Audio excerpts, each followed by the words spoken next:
আমি পাক পবিত্র আছি আল্লাহর কোরআন মানুষ, আমি মুসলমান হিসাবে পবিত্র ধর্মগ্রন্থ, এটা আমার কোরআন। আমার ইজারা উনি বাতিল করুক, আমার জন্য আমার দলের কোনো বদনাম হোক, আমি সেটা চাই না। আমার সম্মানিত প্রশাসক, গাজীপুর মহানগরের সম্মানিত সভাপতি শওকত হোসেন সরকারের কোনো ভাবমূর্তি নষ্ট হোক, আমি সেটা চাই না। কিন্তু আমার আকুল আবেদন, আমার এই ইজারাকৃত লাইসেন্স যদি বাতিল করে আমার কোনো দুঃখ নাই, তার আগে যেন সঠিক তদন্ত করে তারপর বাতিল করুক, আমি এটাই চাই।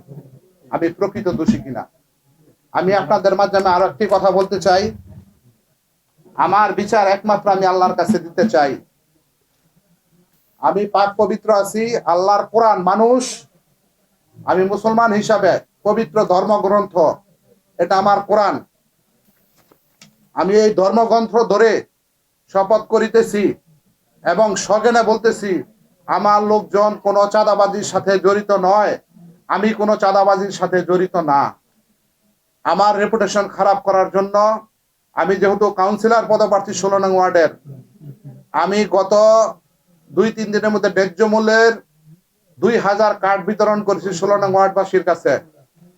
দয়া করে আমার এই নির্বাচনকে বানচাল করার জন্য, আমি যাতে জনগণের কাছে না যাইতে পারি, জনগণ যেন আমাকে ভুল বুঝে, তার জন্য তারা আমাকে চাঁদাবাজ বানাতে চায়।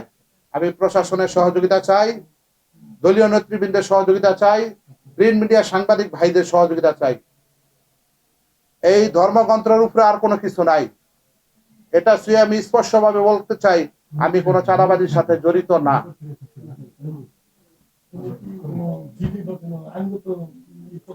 হ্যাঁ, আমি আইনগত পদক্ষেপ আমি এখনো নেই নাই। আপনাদের মাধ্যমে আমি এই সংবাদ সম্মেলন করে আমি জানাইতেছি, ইনশাআল্লাহ আমি প্রশাসনের সাথে কথা বলে সত্যের সন্ধানে পেশ তাকে আমি ডাকাইবো। উনি কোথায় আছে, কি আসে বিষয়, উনি কিসের ভিত্তিতে এই রিপোর্টটা করলো, এটার সঠিক সে জবাবদিহিতা করবে। উনি এত ভালো মানুষ, খারাপ মানুষের লেখালেখি করে গাজীপুর মহানগরে ভাষণে, উনি আমাদের যে ভালো মানুষ, এই ভালো মানুষের লিস্ট একটু জনগণের সম্মুখে সে প্রকাশ করুক। আমরা দেখতে চাই যে কে ভালো মানুষ, এই লিস্টটা উনি হ্যাঁ।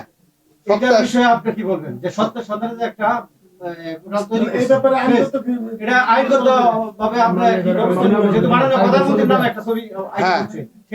এবং এই আইডিটার মধ্যে আমাদের মাননীয় প্রধানমন্ত্রী জনাব তারেক রহমানের ছবি ব্যবহার করে এবং ওনার গেঞ্জি ব্যবহার করে এই আইডিতে মনোগ্রাম হিসাবে দিয়ে তারা এই আইডিটি চালাইতেছে। দয়া করে প্রশাসনের আমি দৃষ্টি আকর্ষণ করতেছি, আপনার একটু ইনভেস্টিগেশন করে এদের আইনের আওতায় নিয়ে আসুন এবং তারা কেন আমাদের দলীয় ভাবমূর্তি নষ্ট করতেছে। আমি সরাসরি আমাদের মাননীয় প্রধানমন্ত্রী ওনার হস্তক্ষেপ কামনা করতেছি। এরকম বৈফুল সংগঠনের বিরুদ্ধে আমরা প্রতিবাদ জানাই বিএনপি পরিবার।